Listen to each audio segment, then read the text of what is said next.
నారాయణగిరి నియోజకవర్గం శ్రీగాపూర్ మండల కేంద్రం కాజాపూర్ గ్రామంలో రాసోల్ సోఫాన్ అనే వ్యక్తి కరెంట్ అధికారుల నిర్లక్ష్యానికి గురై ఈరోజు మరణించడం జరిగింది. ఈరోజు తీవ్రంగా ఖండిస్తూ ఉన్నాం. ఏదైతే అధికారులు ఈరోజు ఒక ప్రాణాన్ని బలి ఉండడం జరిగింది, అనేక సార్లు కూడా చెప్పడం జరిగింది. ఈ కరెంటు ప్రమాదకరంగా ఉన్నది, చర్చిపై నుంచి ఉన్నదని అనేక సార్లు గ్రామస్తులు కానీ కోరడం జరిగింది. అయినా అధికారులు నిర్లక్ష్యం చేసి ఆ వైర్ను తొలగించకపోవడం వల్ల ఈరోజు అపశృతి జరగడం జరిగింది. అధికారులకు ఫోన్ చేస్తూ ఉంటే ఫోన్ కలవడం లేదు. ఏదైతే లైన్ మెన్లు వీళ్ళు ఉన్నారో వాళ్ళంతా నిర్లక్ష్యం వహిస్తూ ఉన్నారు.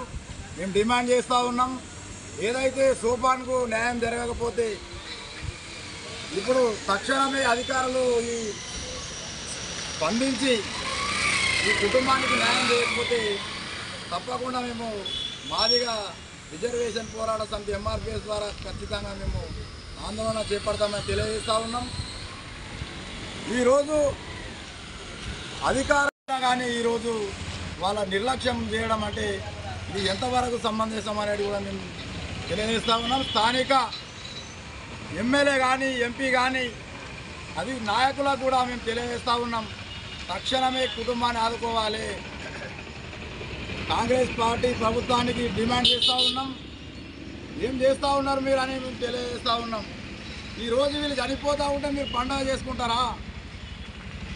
ఈ బాధితులకు కుటుంబం ఎక్కడ పోవాలి? మరి మీరంతా మీరు న్యాయం చేయకపోతే కాబట్టి తెలియజేస్తూ ఉన్నాం. ఎమ్మెల్యే సంజయ్ రెడ్డి గారికి, ఎంపీ సురేష్ శెట్కర్ గారికి మరియు ప్రభుత్వ కరెంట్ అధికారులకు, పోలీస్ అధికారులకు కూడా తెలియజేస్తూ ఉన్నాం. బాధితులకు న్యాయం జరిగే వరకు మేము పోరాటం ఆపం. మా పోరాటం బాధితులకు న్యాయం జరిగే వరకు కొనసాగుతుందని